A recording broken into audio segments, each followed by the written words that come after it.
was in my 5th year of college, and I had an invitation to come to Haiti for a mission trip, and there was this orphanage that we wanted to go visit. And I had never been outside of the country at the time. It was the first time that I had a passport, but a few weeks before this trip, I knew that the Lord was stirring my heart with dreams and visions about orphans. And I was a football player, so orphans is kind of the last thing on our minds. And so I knew this was the Lord. I got a phone call and I was invited to come to Haiti, and I took the opportunity. That first plane ride here, as soon as I landed, my world was rocked.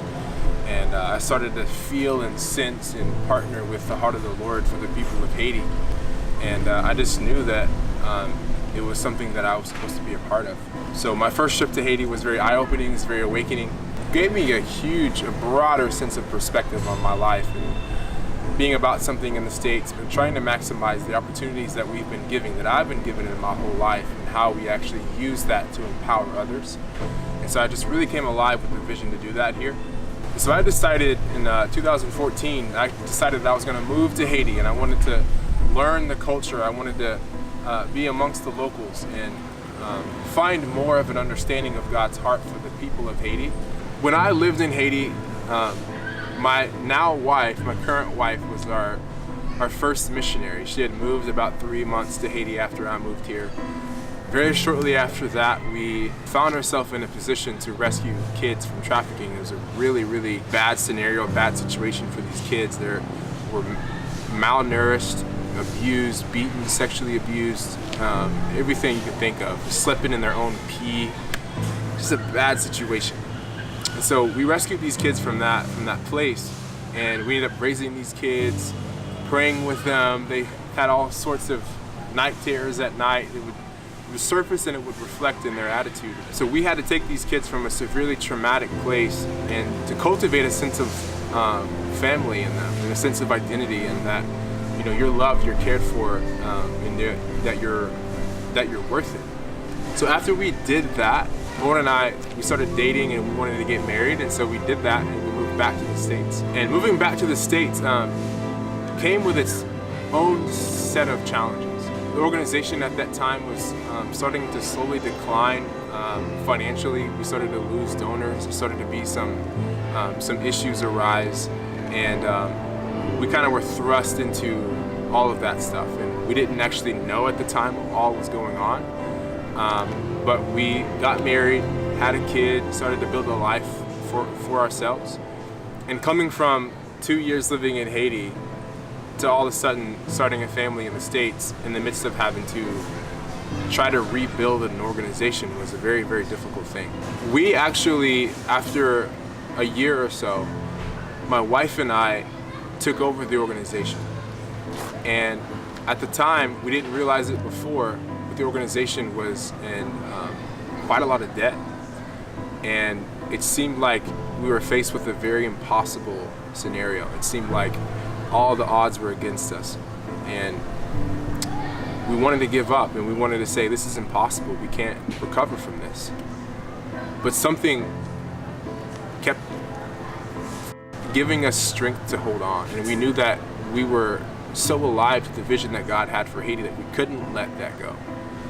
And so we held on, and we kept seeking the Lord's face. And there's many times we made a lot of mistakes, and we kept relying on our own strength, and we kept trying to do too much, and the Lord the whole time continually asked us to do the very same thing that we did in Haiti, to now do that in the States. And He was inviting us to just believe Him for the more, believe Him for breakthrough. And it took us a long time, but we actually, after about 3 years, we actually got it, and we let go of everything. And I remember there's a time I was riding in the car, and it was when we were really far behind with some of our expenses in Haiti. And I remember feeling the weight and the anxiety and the pressure of providing for the Haitian people and providing for the thing that we started. And I felt that if something big didn't happen, something drastic didn't happen, that we would lose everything. And all of it just kind of came upon my shoulders. In that moment, I felt just as real as those emotions were. I felt the tangible nearness of God. And I remember waiting for the Lord to take away all those emotions, to take away the anxiety, to take away all the stress. But I believe that He wanted to show me something there.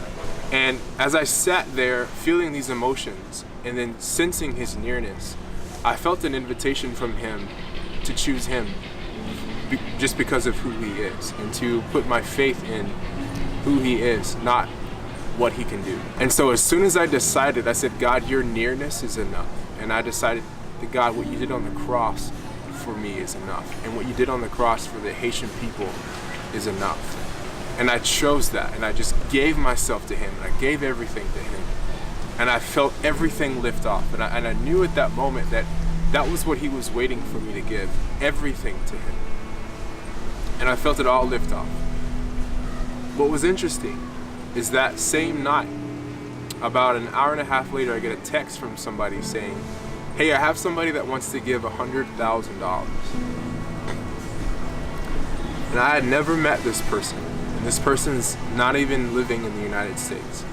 I still have only had one conversation with him.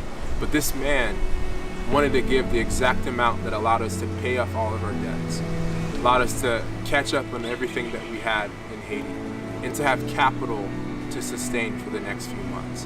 And it set us back on our feet. And it all happened, I believe, because we sowed seeds of righteousness and faith. And sometimes when you sow into the kingdom, sometimes it takes seasons, even years, for you to reap those benefits.